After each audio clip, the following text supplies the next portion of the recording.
دوستان عزیز راهنما، همکاران محترم و دیگر علاقه‌مندان، جاده‌ای که دارید میبینید در نزدیکی حدود 40 کیلومتری اردکان یزد هستش.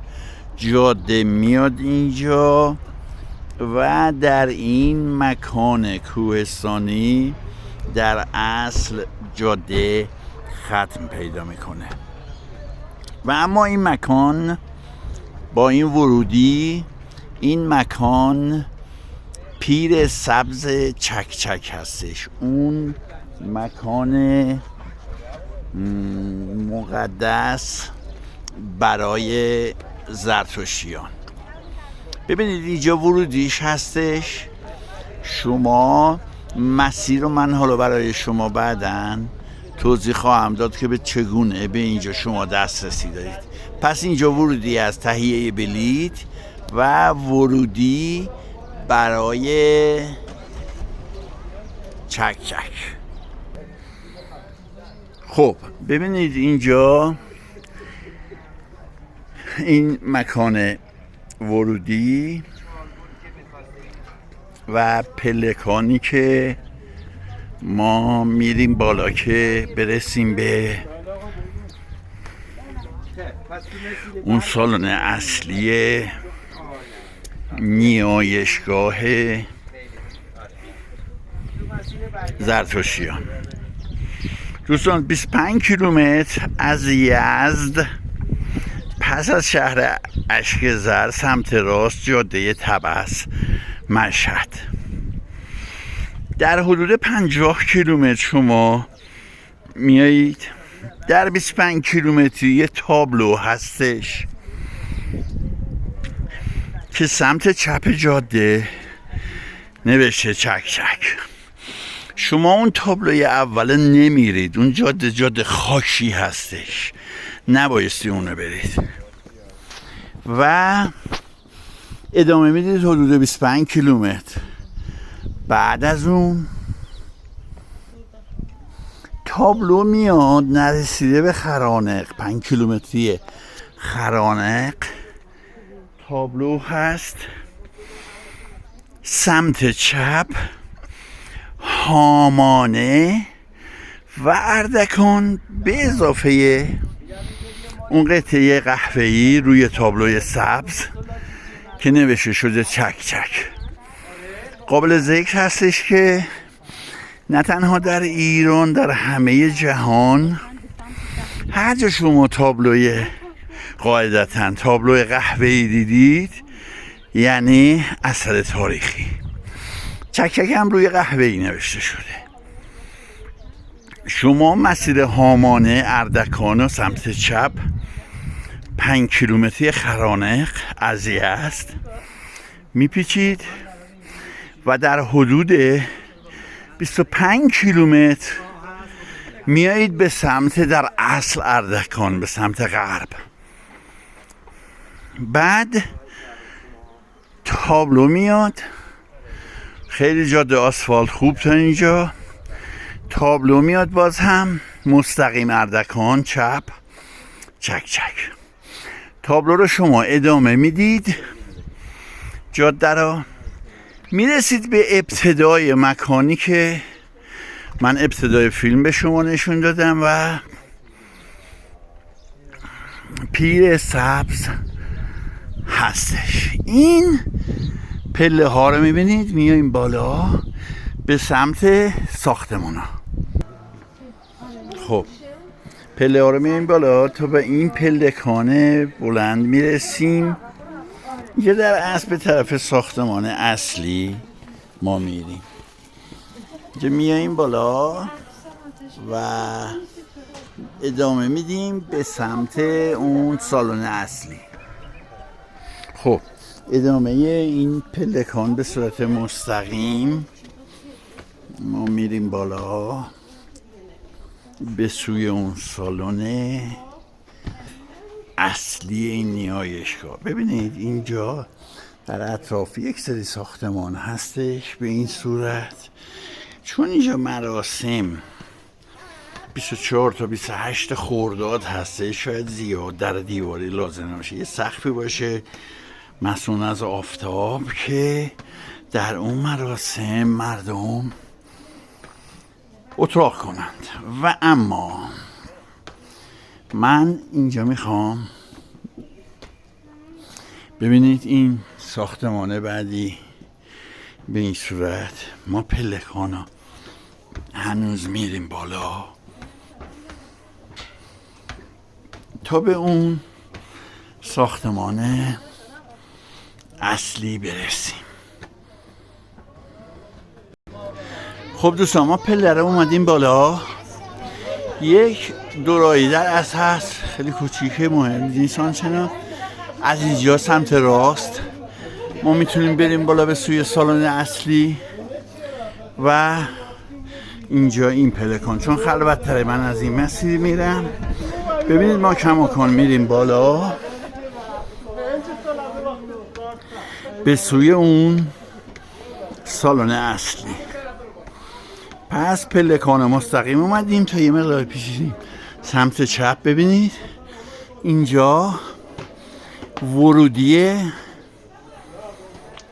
اون سالن اصلی این نیایشگاه هستش. خب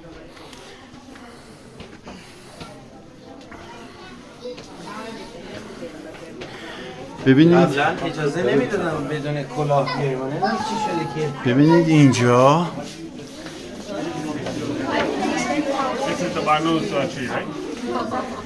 این سالن هستش و بعد اینجا میرسیم به اون مکانی که آتش هستش.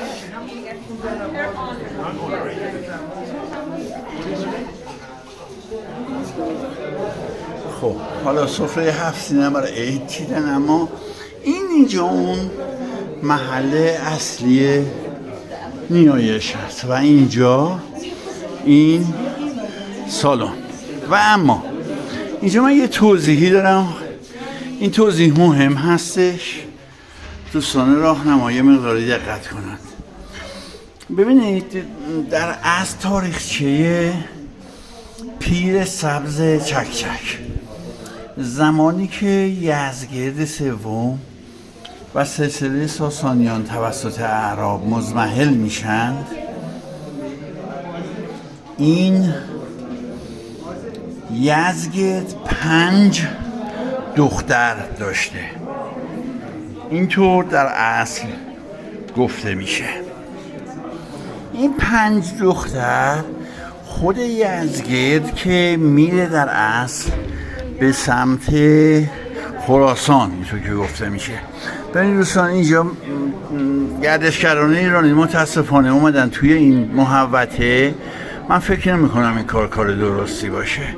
نبایستی بیان. اینجا مکانی هستش که فقط موبدان هستن که میان، اما اینجا حالا نمیدونم استثناء هست یا چیز. و اما یزدگرد سوم 5 دختر داشته: مهربانو، شهربانو، نازبانو، پارسبانو و نیکبانو. شهربانو اون هست که گفته میشه که همسر امام حسین بوده. حالا چندان بایستی هنوز دربارش تحقیق کرد.